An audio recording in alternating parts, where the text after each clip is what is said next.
Agora, vamos então falar com a doutora Luciana Negro, da Secretaria de Gestão Pública. Bom dia, Luciana. Bom dia, Flávio. Bom dia, doutor Levi. Bom dia a todos. Gostaria que a doutora Luciana contasse para a gente por que é importante ter um Estado transparente.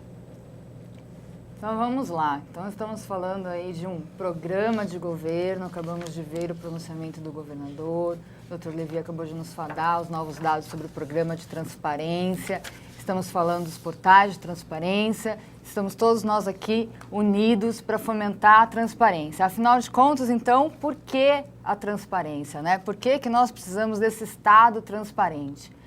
E a gente pode diretamente falar porque nós precisamos de transparência para buscar a tão almejada e sonhada democracia. Na verdade, nós sabemos que nós passamos aí por períodos de ditadura militar, por mais de 2 décadas, e que se buscou esse Estado democrático. E só com a transparência, com essas ações claras, com um Estado claro, objetivo, é que a gente pode realmente estar falando em democracia. Como assim democracia, né?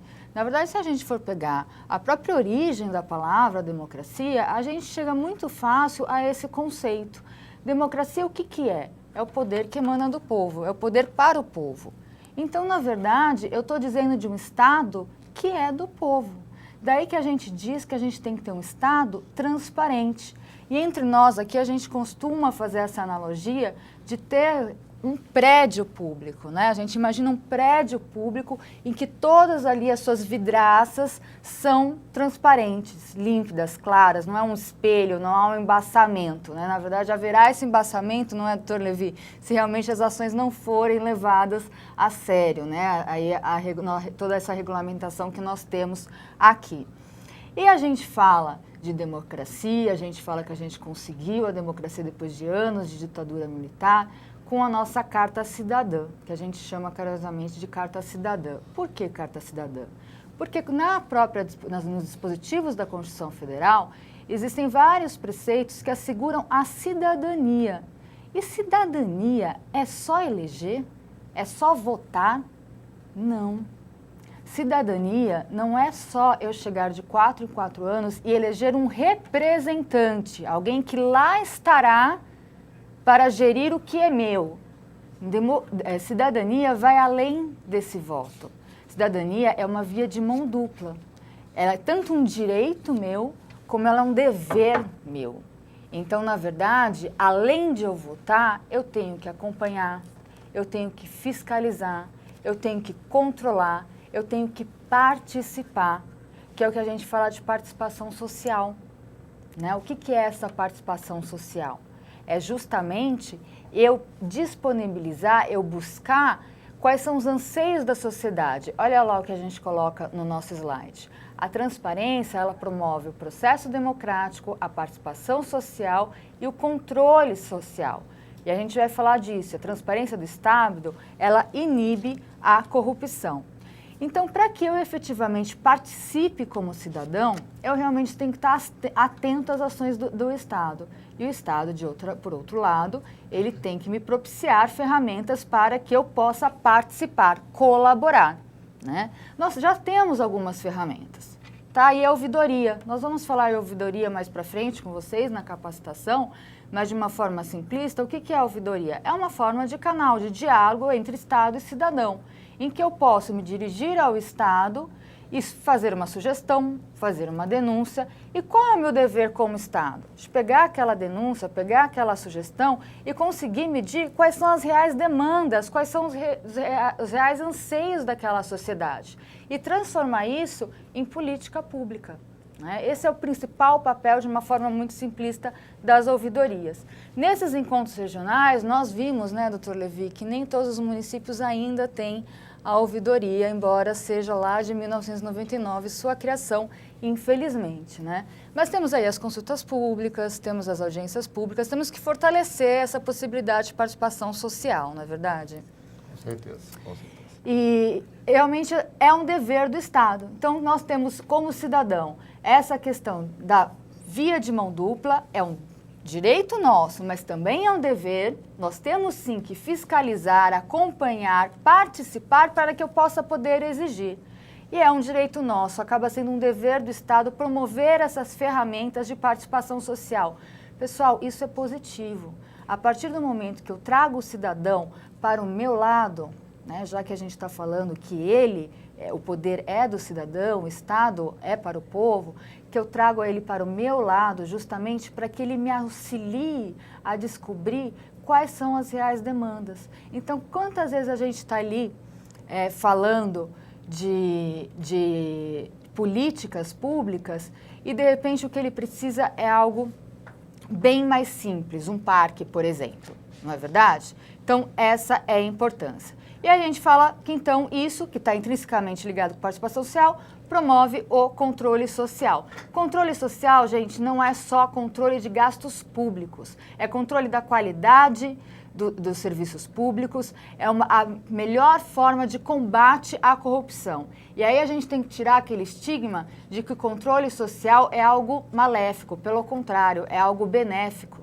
Né? E, na verdade, se a gente for pensar enquanto município, você quer saber o que o município do lado está fazendo? Né? Na verdade, nós queremos saber o que a União está fazendo. Então, é isso que a gente tem que pensar. Controle nesse sentido de transparência, de que todos nós, entes, possamos estar pensando em melhorias da qualidade dos serviços públicos. Tá? Então, tirar esse estigma de controle seja algo negativo, porque ele realmente é o que nos proporciona aí o combate à corrupção. Bom, e como é que a gente pode ver essa participação social, esse controle social? Na verdade, a gente pode medir eles tanto nas urnas como nas próprias ruas, não é verdade, Flávio? Nós pudemos perceber as reivindicações ao longo desse último mês nas ruas, Luciana, muito pedindo transparência, pedindo um pouco mais de controle social. O que mais a gente pode inferir dessas reivindicações, dessas manifestações populares, Luciana? Então, na verdade, a gente vê por aí em análises críticas de políticos, de sociólogos, afinal de contas, o que se buscou com essas manifestações. Mas a gente pode até refletir, se a gente estivesse falando isso para vocês há 2 meses atrás, pareceria tudo muito utópico, né? Parecia que nós estaríamos aqui filosofando sobre o Estado Democrático de Direito, mas não, né? A população, ou nós, saímos à rua para pedir algo. Pedir o quê? Né? Existem aí as análises, as críticas, aqui em São Paulo se fala que não é pelos 20%, no Brasil todo se fala que se busca um padrão FIFA, enfim. Na verdade, o que a gente sabe é que a população quer qualidade de prestação de serviços. A população, ela quer um controle social, ela quer uma prestação daquilo que é dela. Ela quer informação, ela quer ser informada. Eu acho que esse é o senso comum que a gente pode tirar dessas informações, dessas manifestações, Flávio. E aí a gente entra na questão da informação. Como é que a gente consegue almejar, buscar um Estado transparente? É só por meio da informação. Como é que a gente está vendo ali no slide? É por meio do acesso à informação que se alcança um Estado transparente. A informação propicia a eficácia na gestão pública, permite redirecionar ações. É necessário o tratamento adequado da informação para a eficiência da gestão pública. Aqui eu só faço uma pausa com vocês para a gente entender o que é informação. Então, quando eu estou falando em informação, eu estou falando em informação no seu sentido mais amplo. Estou falando em informação falada, escrita. O que nós estamos fazendo aqui hoje nada mais é do que passar uma informação para vocês. E esperamos que consigamos, né? Porque nós precisamos ser claros nessa informação, não é mesmo, doutor Levi? Eu acho que o principal de toda a lei não basta você passar uma informação com aquele ar oficial. A informação tem que ser bem clara, bem objetiva, para que qualquer pessoa realmente possa entender. Desde o mais letrado até o menos letrado, uma criança, o mais idoso, realmente tem que ser a mais clara possível. É isso, a gente vai estar falando um pouquinho melhor, tanto o Dr. Levi como eu, um pouquinho de como a gente tem que fazer esse trato da informação, mas a gente tem que ter claro isso desde já, que a informação é muito mais do que uma informação financeira. Informação é o que é aquele órgão, onde ele está, o que ele faz. Né? Quantas vezes você vai buscar onde está determinado órgão e você sequer consegue descobrir o endereço do órgão? Como é que você vai mandar alguma correspondência, alguma informação, alguma denúncia para esse órgão? Quantas vezes você não sabe o que o órgão faz? E aí, por outro lado, como servidores, quantas coisas nós produzimos e sequer disponibilizamos para a sociedade ver?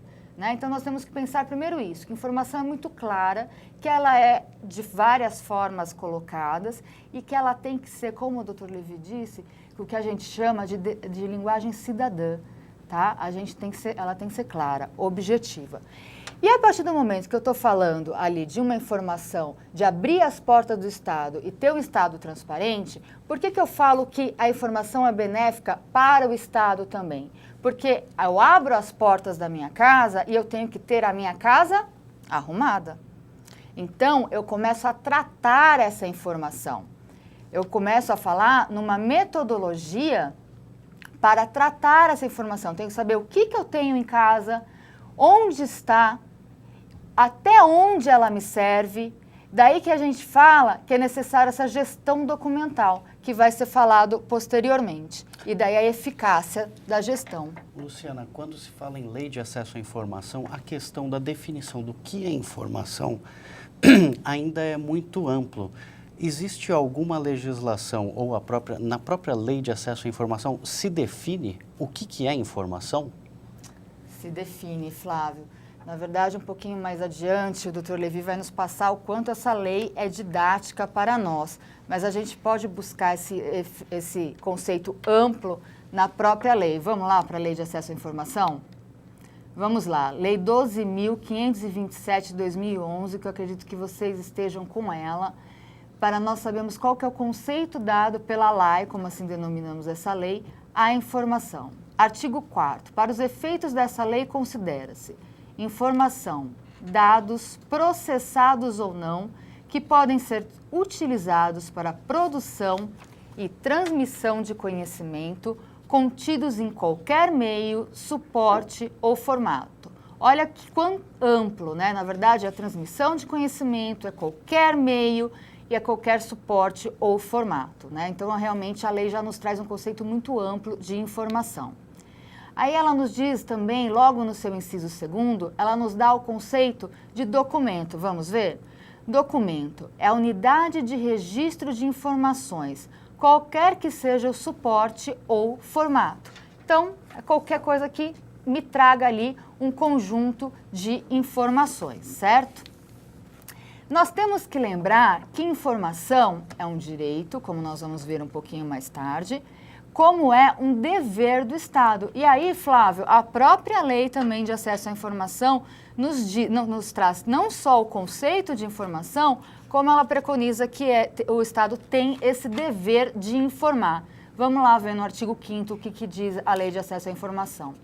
É dever do Estado garantir o direito de acesso à informação, e a gente vai estar falando muito bem disso hoje, que será franqueada mediante procedimentos objetivos, ágeis, de forma transparente, olha lá, doutor Levi, clara e em linguagem de fácil compreensão.